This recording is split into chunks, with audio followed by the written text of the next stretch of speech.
Hi. ഇന്ന് ഒരു കല്യാണം ഉണ്ടായിരുന്നു എൻ്റെ അമ്മാവൻ്റെ മകളുടെ മകൻ്റെ. അപ്പം അത് മച്ചാടായിരുന്നു. മച്ചാട് മാമങ്ങന്നൊക്കെ കേട്ടിട്ടുണ്ടാവില്ല. മച്ചാട് ദേവിയാണ് അവിടെ. അയ്യോ ഒന്നും പറയില്ല. കൊടുങ്ങല്ലൂർ അമ്മേനെ തൊഴുമ്പോഴാണ് എനിക്ക് അങ്ങനെ തോന്നിയിട്ട്. അതേപോലെ തന്നെ ഈ ദേവി എന്തൊരു ഐശ്വര്യം അറിയാം. ഞാൻ ആദ്യമായിട്ട് പോവാം. നല്ല ചിരിച്ചടി എന്തായിരിക്കണം കാണണം. അവിടെ കിടക്കണമെങ്കിൽ നമുക്ക് നല്ല ബുദ്ധിമുട്ട്. എത്ര ഹൈറ്റിലുള്ള പടിയൊക്കെ നമ്മൾ കവച്ച് വെച്ചിട്ട് വേണം കിടക്കാൻ. അപ്പോൾ കല്യാണത്തിന് പോകുമ്പോൾ അന്തുമാനെ കൊണ്ടുപോകാൻ വിചാരിച്ചു. പിന്നെ ചേച്ചി പറഞ്ഞു വേണ്ട, നമ്മൾ ആദ്യമായിട്ട് പോണൊരു മണ്ഡപവും കാര്യങ്ങളൊക്കെ എങ്ങനെയാണെന്ന് അറിയില്ലെന്ന്. പക്ഷെ പോകാഞ്ഞത് നന്നായി. ചെറിയൊരു മണ്ഡപമാണ്. ഭക്ഷണം കഴിക്കുന്നോട് നല്ല സൗകര്യമുണ്ട്. പക്ഷെ നമ്മൾ ഇരിക്കുന്നോടത്തൊക്കെ ഭയങ്കര ബുദ്ധിമുട്ടപ്പോൾ എനിക്ക് ഉണ്ടെങ്കിൽ ശരിക്കും പെട്ടേനെ. അപ്പോൾ അത് കാരണം ഇന്ന് ഞങ്ങൾ വൈകുന്നേരം പുറത്തുനിന്നാണ് ഫുഡ്. അപ്പോൾ ഫുഡ് കുറേ നാളായി വിചാരിക്കണം അതിനെ പോകണമെന്ന്. അന്തുമോനെയും കൊണ്ട് സാധാരണ ഫുഡ് വല്ലപ്പോഴും വാങ്ങിക്കാറുണ്ട്. പക്ഷെ ഇന്ന് ഞങ്ങൾ എല്ലാവരും കൂടിയിട്ട് ഞാനും ചേച്ചി അനന്തും ചേച്ചിയുടെ മകനും പിന്നെ അനീതിയുടെ മക്കളും ചേച്ചിയുടെ മോള് ഞങ്ങളുടെ താമസിക്കുന്നത്. ഞങ്ങൾ അങ്ങനെ എല്ലാവരും കൂടി ഇന്ന് പോവാണ്. ആ വിശേഷം നാളത്തെ വീഡിയോയിൽ പങ്കുവയ്ക്കാം. അപ്പോൾ ഇന്നത്തെ കല്യാണത്തിന് ചെറിയ ചെറിയ ഒന്ന് രണ്ട് കാര്യങ്ങൾ പറ്റിയാണ് ഞാനിതിൽ കാണിക്കുന്നുണ്ട്. കാരണം എന്താ വെച്ചാൽ ഞാൻ ഉപയോഗിക്കുന്ന ഒരു എഡിറ്റിംഗ് ആപ്പ് ഉണ്ട്. അതിപ്പോൾ അതിൽ ചെയ്ത് കഴിഞ്ഞാൽ ക്യാപ് കട്ട് എന്നാണ് അതിൻ്റെ പേര്. അതിൽ ചെയ്ത് കഴിഞ്ഞാൽ എന്തോ ഇപ്പോൾ യൂട്യൂബ് അത് ബാൻ ചെയ്തിട്ടുള്ളതാണ്. നമ്മുടെ ഇന്ത്യയിൽ അത് ബാൻ ചെയ്തിട്ടുണ്ട്. അപ്പോൾ ചിലപ്പോൾ ചാനൽ തന്നെ പോകുമെന്ന് പറയുന്നുണ്ട്. അപ്പോൾ എനിക്കാണെങ്കിൽ ഇൻഷോട്ടിൽ എനിക്ക് അറിയൂല. ഞാനിപ്പോൾ കാര്യമായിട്ടൊന്നും എനിക്കറിയില്ല ചെയ്യാനായിട്ട്. അപ്പോൾ അതെനിക്ക് ഇൻഷോട്ടിൽ ചെയ്യാൻ പറ്റിയാണെങ്കിൽ ഞാൻ കല്യാണ വിശേഷങ്ങളിൽ പങ്കുവയ്ക്കാം.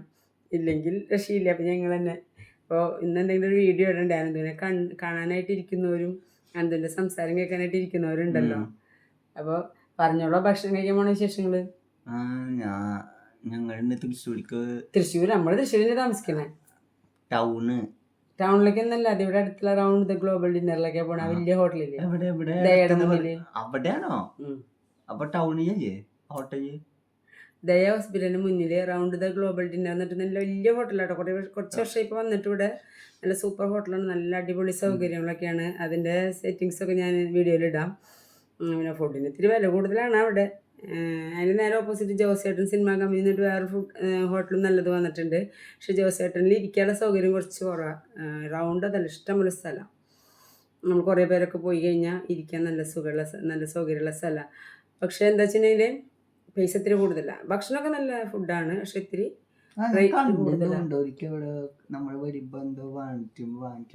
നമ്മള് ഗുരുവായൂരിന്ന് വരുമ്പോ ഭക്ഷണം വാങ്ങിക്കാൻ നിർത്തിയില്ലേ അമ്മൂമ്മയുള്ള സമയത്ത്. അങ്ങനെ അതിന്റെ ഫ്രണ്ടില് നമ്മള് വണ്ടി നിർത്തിയിട്ടാണ് നമ്മള് ഫുഡ് വാങ്ങിച്ചത്. അപ്പൊ എവിടെ അടുത്താ, ടൗണിലേക്ക് പോകണില്ല. ടൗണിൽ വേറെ ഹോട്ടലുകളൊക്കെ ഇഷ്ടംപോലെ ഉണ്ടെങ്കിലും ഇത് നമ്മുടെ വീടിന്റെ അടുത്ത് തന്നെയാണ്. ഒരു ശരിക്കും പറയുന്നത് നടന്നു പോകാൻ വഴിയുള്ളൂ. പക്ഷെ എന്തിനോട് നടന്നു പോകാൻ പറ്റാത്തതുകൊണ്ട് ഓട്ടോ വിളിക്കേണ്ടി വരും. നല്ല വലിയ ഹോട്ടലാണ്. ദയ ഹോസ്പിറ്റലിൻ്റെ അടുത്താണ് ഞങ്ങളുടെ വീട് വരുന്നത്. തൃശ്ശൂരിലത്തെ ദയജന ഹോസ്പിറ്റൽ ഉണ്ടല്ലോ, എൻ്റെ അടുത്ത് തന്നെ വരുന്നത്. അടുത്ത് നിന്ന് പറഞ്ഞാൽ അവിടെ നിന്നൊരു മാക്സിമം ഒരു 10 മിനിറ്റ് നടക്കാൻ. നല്ല സ്പീഡിൽ നടക്കാനാണെങ്കിൽ 10 മിനിറ്റും വേണ്ട, അല്ലെങ്കിൽ ഒരു 10 മിനിറ്റ് അത്രയും വേണ്ടി. പാലാ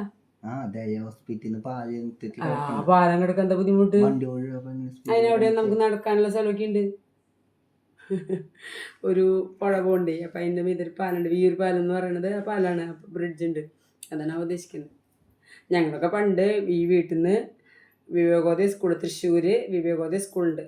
ആ സ്കൂൾ വരെ നടന്ന പോവുക. 5 തൊട്ട് 1 തൊട്ട് 4 വരെ ഇവിടുത്തെ LP സ്കൂളിലായിരുന്നു. 5 തൊട്ട് 10 വരെ നടന്ന പോവുക. കാരണം ബസ്സുകാരെ പേടിയാ. അന്ന് 10 വയസ്സ് വേണ്ട ബസ്സിന് ബസ്സുകാർ ചീത്തയാക്കാനൊക്കെ ഒരു പേടിയാ. പിന്നെ അവിടുന്ന് സ്കൂൾ വിട്ട് കഴിഞ്ഞാൽ അവിടുന്ന് ഇങ്ങോട്ട് നടക്കും. ചിലപ്പോൾ മഴയൊക്കെ കൊള്ളൂട്ടെ. പാടാണ്. അന്നത്തെ പോലെ ബിൽഡിംഗ് ഒന്നുമില്ല, നല്ല പാടാണ്. ഈ ഒരു പാലം വിട്ട് കഴിഞ്ഞാൽ ഗിരിജ തിയേറ്റർ എത്തിയാലാണ് ഒരു സമാധാനം. ഞങ്ങളൊക്കെ ഇവിടുന്ന് ഒരു ഓട്ടോ ഓടി ഗിരിജ തിയേറ്ററിൽ നിൽക്കുള്ളൂ. കാരണം ഫുൾ പാടാ. മഴയും കാറ്റും കൊണ്ട് വന്നത്തെ മഴയും കാറ്റൊക്കെ അറിയാമല്ലോ, ഭയങ്കര പേടിയും. ഫുൾ നഞ്ഞിട്ടൊക്കെ സ്കൂളിൽ ചെന്നിരിക്കുക. അങ്ങനത്തെ അതൊക്കെ ഒരു നല്ല കാലം. ഇന്നത്തെ കാലം പോലെ ഒന്നല്ല. അപ്പം ഞാൻ പോവാനുള്ള തിരക്ക് പരിപാടിയോട് നോക്കട്ടെ. അടുക്കളയിൽ ഒന്ന് വെപ്പ് പണിയൊന്നും ഉണ്ടായിട്ടില്ല, എന്നാലും ചെറിയൊരു പണിയുണ്ട്. അപ്പോൾ അതൊക്കെ ഒന്ന് ഒതുക്കി. ഞങ്ങളുടെ വീട്ടിൽ ആദ്യമായിട്ട് ചക്ക ഉണ്ടായി. അപ്പോൾ ആ ചക്ക പറിച്ച് വെച്ചിട്ടുണ്ട്. അപ്പോൾ അതൊക്കെ എയർടൈറ്റ് പാത്രത്തിലാക്കി അടച്ച് ഫ്രിഡ്ജിനകത്ത് കയറ്റട്ടെ.